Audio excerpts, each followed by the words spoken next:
With me today is Professor Philip Goodchild, the Professor of Religion and Philosophy. And one of the areas that Philip works on is the thought of Simone Weil. And a key area in her thought is this whole question of living within limits. And yet, as human beings, we have unlimited desires. We desire more power, more money, more influence, whatever.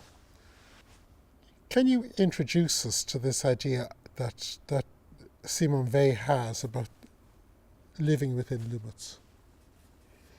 It goes back to Plato and the Pythagoreans, and it starts out with the notion that part of natural human desires is an unlimited desire for pleasure. If something's pleasurable, then we want more, don't we? Mm.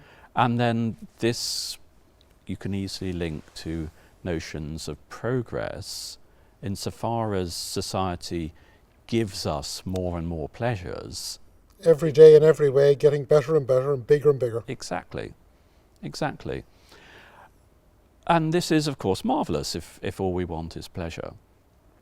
But if we look at the true ends of what it is to live and to live well, then perhaps there's a little bit more to life than just one thing, just pleasure or just money or increasing power. And the thing about notions of money and power is they're a means. Means to what? Well, means to a certain kind of pleasure. But is pleasure the end in itself, or is pleasure simply a recognition that we're satisfying our needs, we're satisfying what is necessary for us, satisfying our wants, that there's a certain kind of health. But with health and money and power, these are all means.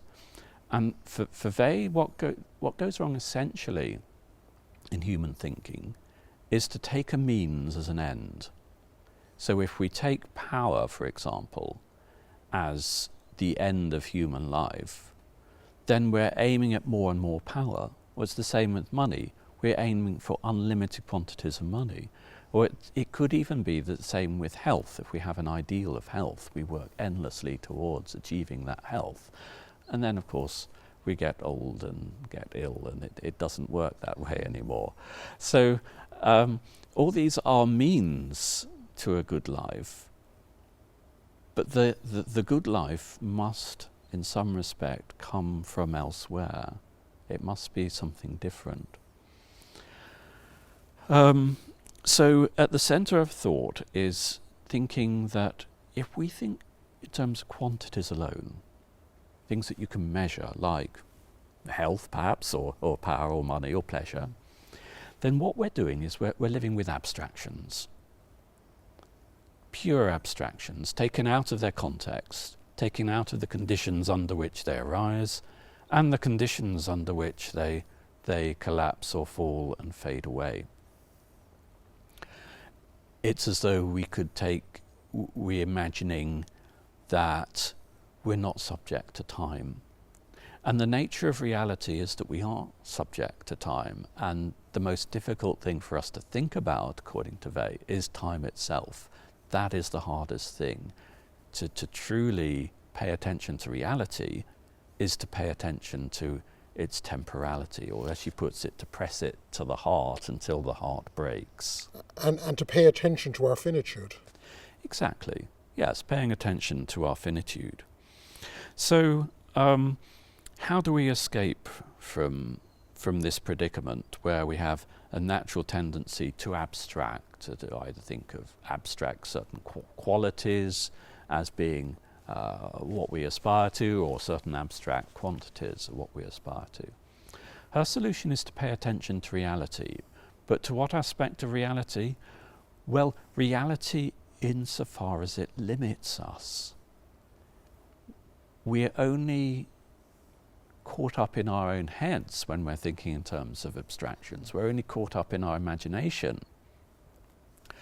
Our contact with reality for her is always initially in the form of resistance. It's what sets limits to us what limits our unlimited drives, our unlimited ideas. And this is when we firmly meet something outside of ourselves that is clearly not part of what we wish, of what we desire, what we imagine. And this is how attention can start to approach reality. And she puts a particular emphasis on contradiction. Contradiction is one of her themes. This is where we might meet reality in terms of our thinking. When we come across a contradiction, our normal tendency is to say, oh, that was wrong, let's choose the other path. But if we come up against a contradiction on the other path, now things are starting to become interesting. Because what she suggests is that whenever we take a reality on the wrong level, that is, we interpret it in the wrong categories, we make sense of it in too superficial a way, it will always produce two errors that are complementary to each other. And contradiction can be a way of undoing these errors. If you pair them up and say, well, this is too much, but going the other way is too much, then we start to see things within their limitations. And for her, philosophy is about changing the level on which we think. It's about a complete change of mind, change of perspective. But we can't do this through our own wishes, through following our own path, through following the path of our reasoning as such. This change in level only happens when we stop. It has to come from outside of us, if you like, the work of grace or the work of inspiration. And what the mind understands when it makes a change in level is it understands things in their limitation. It's good that this is limited, or this is true and this is right, but only in this respect, but only insofar as.